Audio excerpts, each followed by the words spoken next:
Welcome back to our podcast. Today we're diving into what really happens when a stranger is in distress on a busy street. Who stops to help and why? Oh, wow, that's such a powerful topic.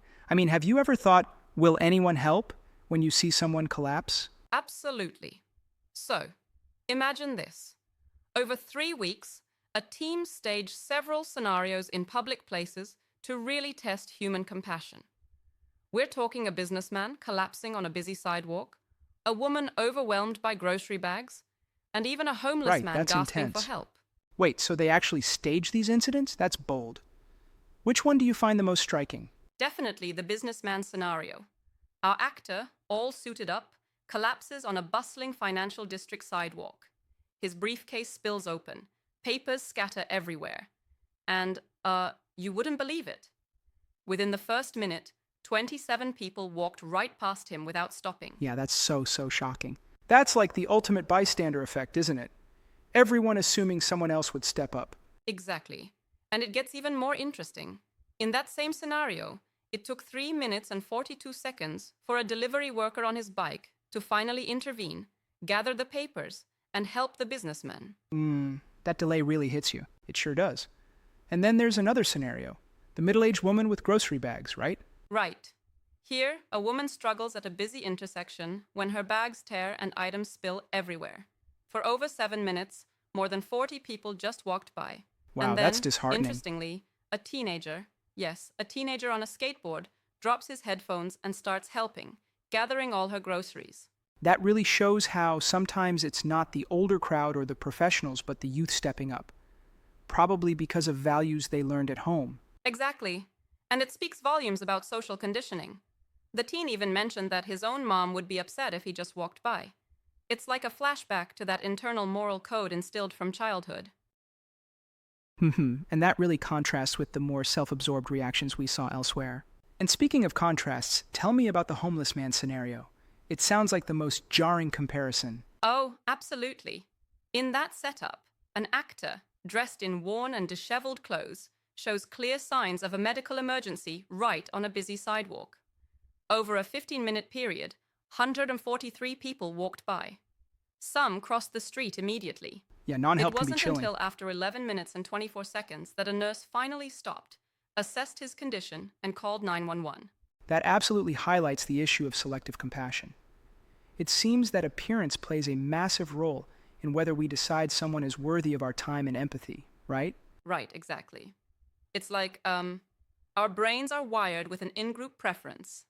We respond quicker to those who look like us, or fit our idea of neat, whereas someone who appears homeless triggers a deep bias. I get that. But then there's the lost child scenario, which really seemed to break the bystander mold.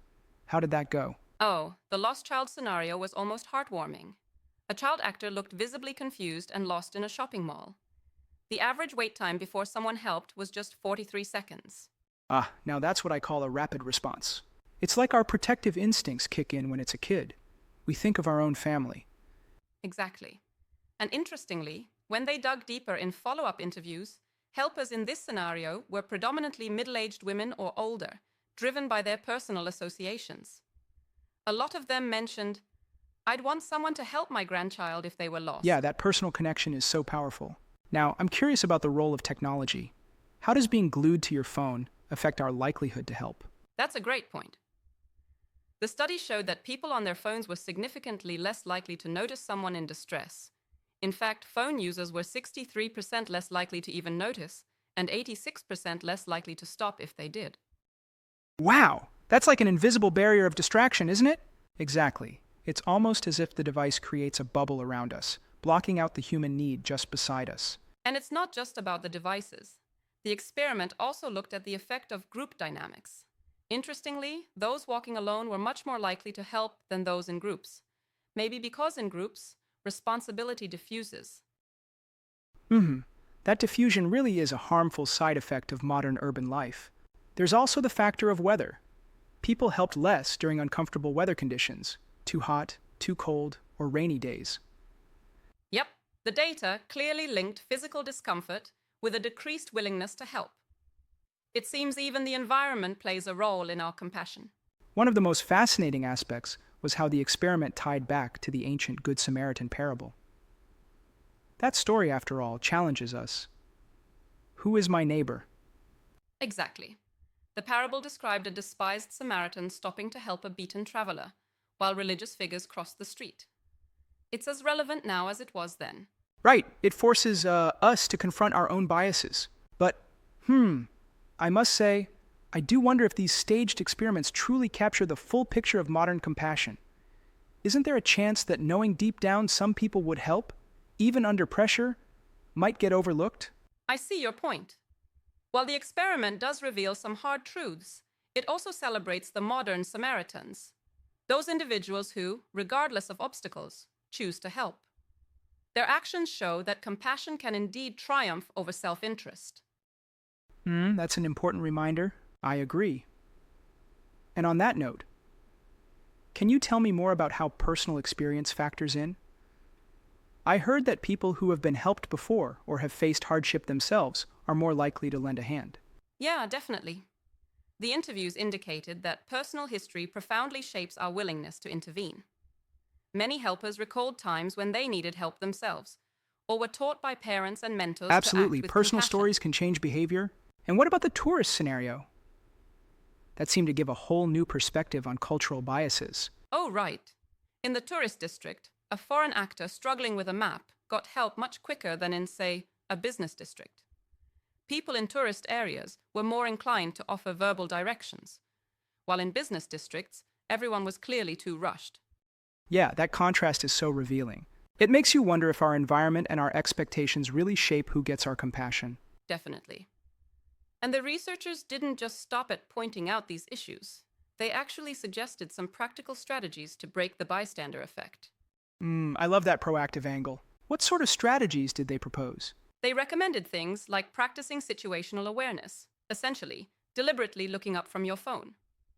Also, building buffer time into your day so you're not rushed, which makes it easier to stop and help someone in need. Plus, being the first to act can set off a chain reaction. Right, being the first can really encourage others to follow. There's clearly a powerful narrative here that compassion is not just an innate trait, but something we can cultivate through our actions and environment. Exactly. And if more of us come to see ourselves as people who help, like, modern Samaritans, we might just overcome these social and psychological barriers to compassion.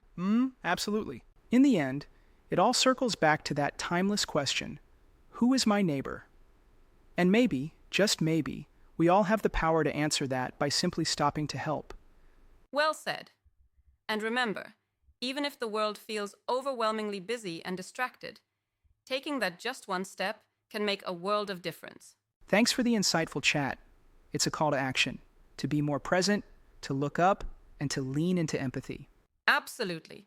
Stay compassionate, and let's all remember that sometimes it's the little acts of kindness that truly change lives. Catch you next time.